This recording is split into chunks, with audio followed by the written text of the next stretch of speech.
দাঁড়াও।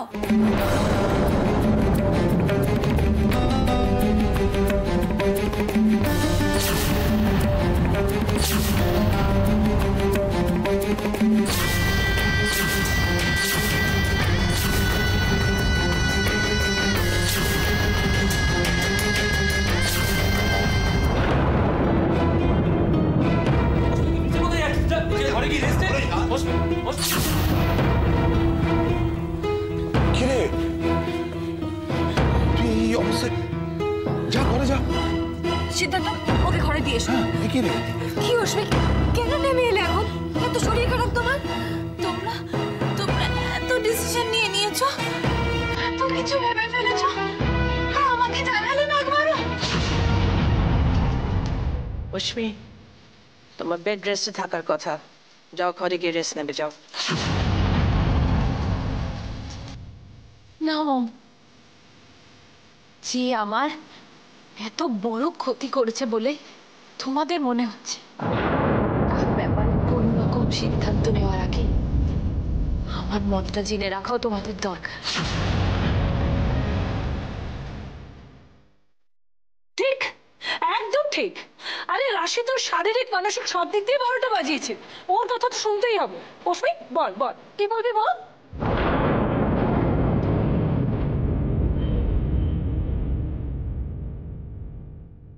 এই বাড়িতে আসার পর থেকে আমি ওকে টলারেট করতে পারি না।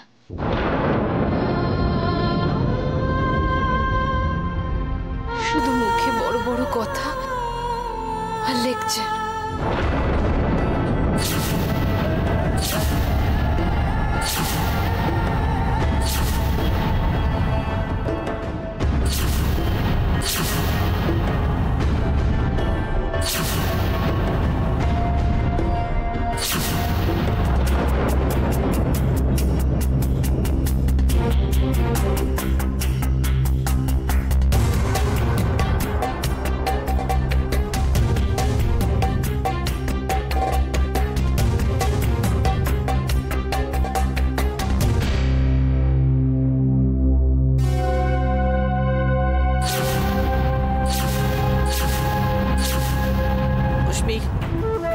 তোমাকে ডক্টর এত কথা বলতে বারণ করেছেন? বলছি যাও ঘরে গিয়ে রেস্ট করো। না মা, আমাকে বলতে দাও। সবার সবটা জানা দরকার। আমি লোনলি ছিলাম, ডিপ্রেস ছিলাম। আমার খালি মনে হতো ওর জন্য, শুধুমাত্র একটা গ্রাম থেকে উঠে আসা মেয়ের জন্য আমাকে এত সাফার করতে হচ্ছে। মনে হতো আর কি। অশ্মি, তুই মুখ ফুটে কিছু না বলেও আমি তো সব মনের কথা বুঝতে পারতাম। দেখ তো ওর আমি কি করি। এতদিন সবাইকে জ্বালিয়েছে না, এবার সবার সব জ্বালা মিটে যাবে। না মাসিমণি,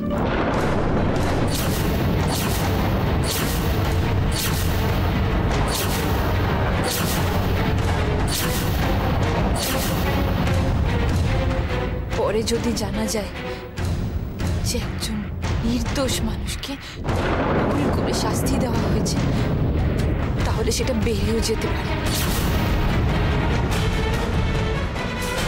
মানে কে কে নির্দোষ?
মৌসুমি, তুই কি সব উল্টো পাল্টা কথা বলছিস? তোর কি মাথা খারাপ হয়ে গেল?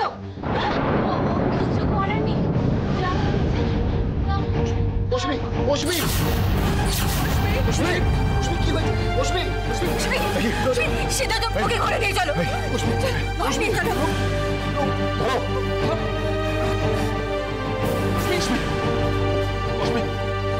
মৌসুমি তোকে বলেছিলাম বেড রেস্ট নিতে। মৌসুমি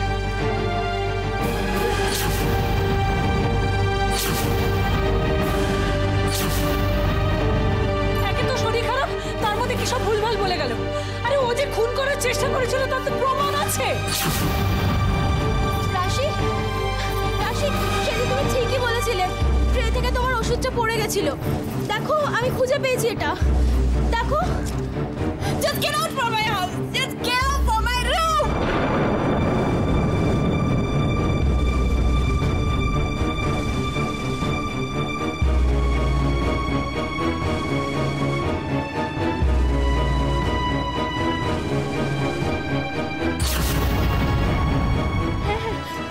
এইটাই, এই ওষুধের স্ট্রিপটাই ছিল।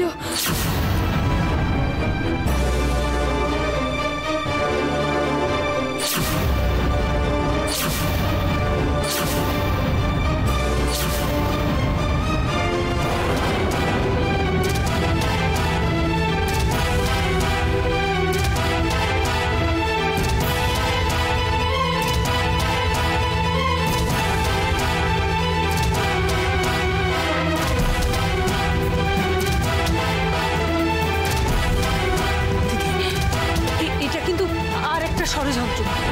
দিদি, দিদি তুমি এদের কারোর কথা বিশ্বাস করো, তুমি এদের কারোর কথা বিশ্বাস করো না। উজি, উজি আমি এখনো বলছি তুই পুলিশকে ফোন কর, বাকিটা আমি দেখছি।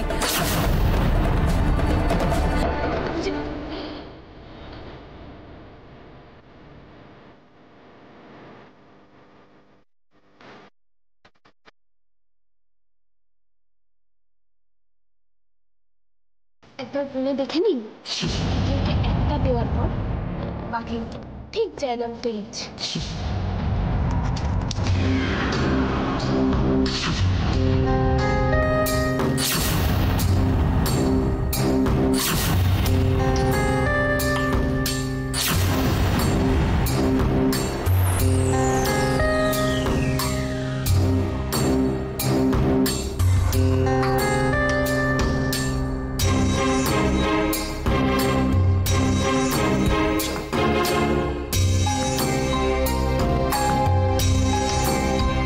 অনেক হয়েছে, এবার এসব নিয়ে বৌদির সঙ্গে একটু কথা বলা দরকার।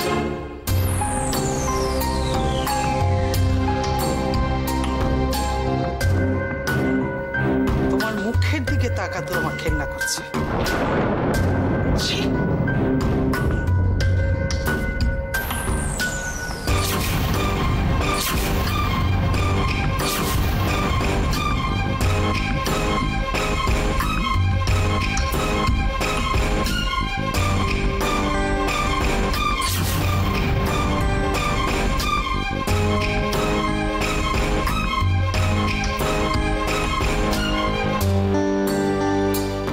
শেষে কি মৌসুমি, পুরো ব্যাপারটা অশ্মির জন্য মাঠে মারা গেল। ঘর শত্রু বিভীষণ একটা।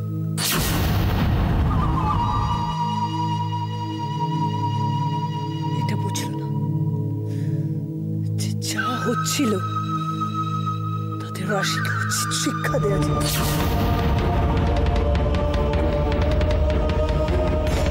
বারবার আমি মিথ্যেবাদী প্রমাণিত হচ্ছি। এরপর দিদি আর বিশ্বাস করবে আমার কথা? সেভাবে চলে গেল, বুঝতে পারছি আমার উপর বেশ চটেছে।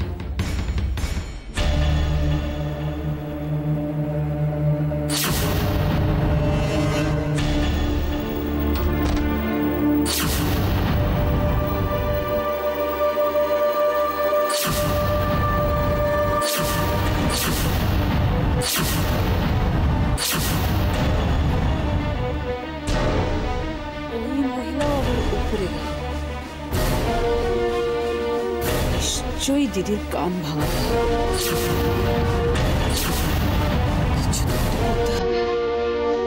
কিছু একটা করতেই হবে। কি করা যায়? কি করি?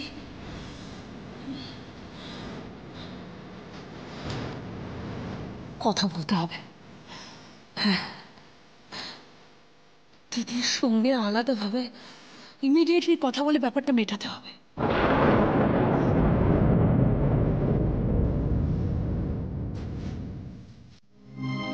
এটা শুধু একদিনের ব্যাপার নয় বন্ধু, আমি আসার পর থেকে দেখছি ওই রাশিকে নিয়ে একটার পর একটা ঝামেলা চলছে। এটা কেন হবে? আর শুধুমাত্র ওকে নিয়ে থাক না, এইসব আলোচনা এখন থাক না। এতদিন তো আমি তোমাকে কিচ্ছু বলিনি বলতে, কিন্তু আজকে বলতে আমি বাধ্য হচ্ছি, যাতে এই সমস্যাটার একটা সমাধান হয়। একটা ভুল বুঝাবুঝি হয়েছিল, সেটা আবার মিটে গেছে। এর আগেও তো একই জিনিস হয়েছে, হয়েই চলেছে। তুমি মনে করে দেখো বৌদি, পুজি আর রিক্তার এনগেজমেন্টের সময় এক প্রস্তাব হলো, তারপর তুমি চলে গেলে, আবার হলো। আর ওই পিকনিকের ব্যাপারটা নিয়ে শুধুমাত্র সন্দেহের বসে কেন মেয়েটাকে বারবার অপমান করা হয়, কেন ওকে এত ছোট করা হয়?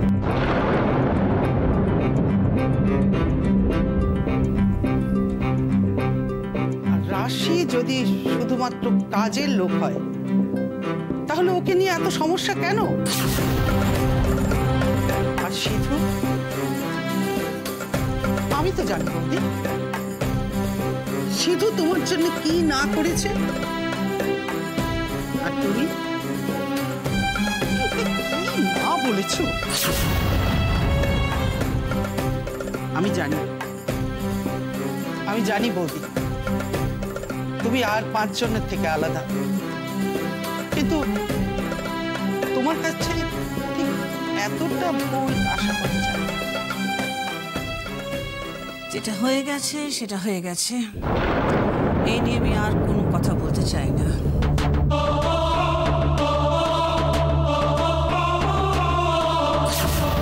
এড়িয়ে যাওয়ার চেষ্টা করো না বৌদি।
সরি।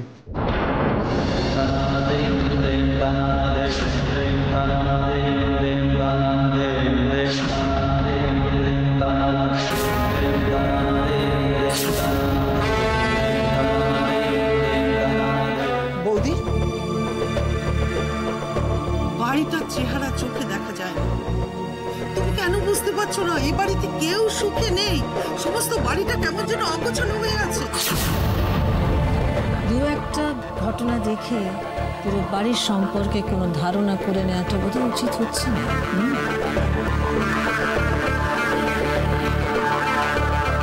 না বৌদি, একবার এই বাড়ির সবার মুখের দিকে তাকিয়ে দেখো। এই বাড়িতে কেউ প্রাণ খুলে হাসে না, মন খুলে কথা বলে না। দুঃখ আর চোখের জলে সব আনন্দ কোথায় ভেসে গেছে। উজির এনগেজমেন্ট হয়ে গেছে, সামনেই বিয়ে, অথচ উজিকে দেখে মনে হচ্ছে রিতাকে কেউ জোর করে ওর ঘাড়ে চাপিয়ে দিয়েছে। এত বড় বাড়ি, এত সম্পত্তি, কি হবে?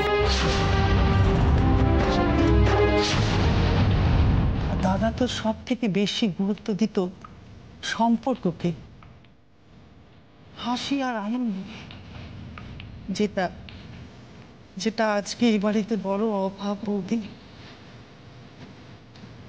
আমি কিছু ভুল বলেছি বৌদি?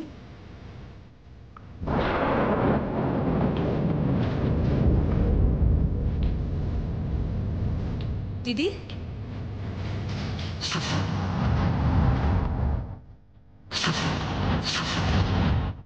I'm really very sorry, Rashi.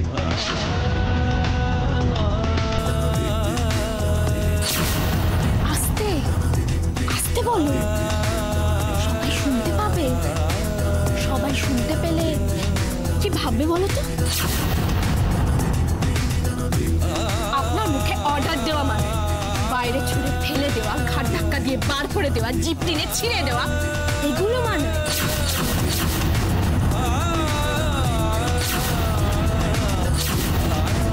Sorry না, এই শব্দটা উজ্জ্বল রায়ের মুখে মানে। আপনার যা বলার ছিল তার সব আমার শোনা হয়ে গেছে স্যার।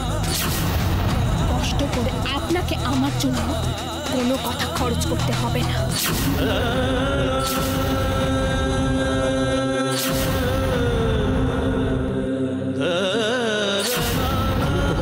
ক্ষমা চাইছি। না না, আপনি ক্ষমা চাইবেন না। আমি এই বাড়ির সামান্য একটা কাজের লোক।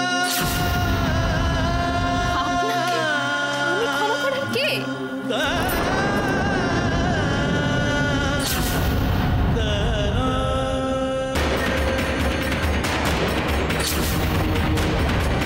আমার পুরো কথা শোনো না কেন রাশি? আপনাকে কিছু বলতে দাও না কেন? আমি আপনাকে বলতে দেওয়ার কে উজ্জ্বল? আপনাকে তো এতক্ষণ ধরে সব কথা বলে গেলেন, বরং 1000 বার বলার পরেও আমাকে একটা কথাও বলতে দেন।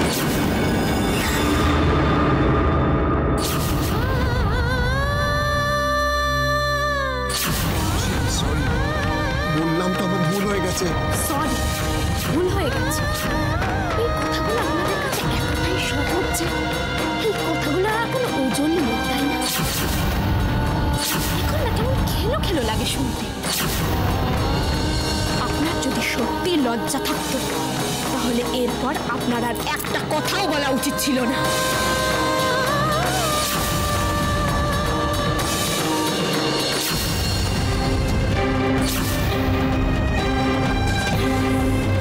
দাঁড়াও। আবার কিছু বলবেন বুঝি? সরি থেকে ক্ষমা, সবই তো বলা হয়ে গেছে। দেখবেন স্যার, হঠাৎ আবার এটা বলে বসবেন না যে বাড়ির কাজের মেয়েকে আপনি ভালো টালো বেসে ফেলেছেন।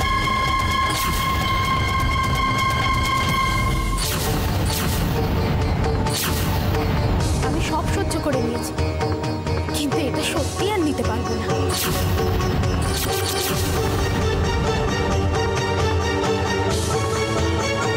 জানেন, এবার আপনি আরো রেগে যাবেন, মাথা গরম করে চিৎকার করবেন, না হয় বলবেন সরি, তোমার সাথে যা যা হয়েছে সেটা ঠিক হয়নি, না হয় আমার নামে 4টে খারাপ কথা বলবেন। একবার ভেবে দেখুন তো স্যার, ভালোবাসার নামে আমার সাথে প্রতারণা করেছেন, বিয়ের নাম করে এ বাড়িতে আনার পর থেকে আমার সাথে যা যা করেছেন তার কোনো ক্ষমা হয় কি না?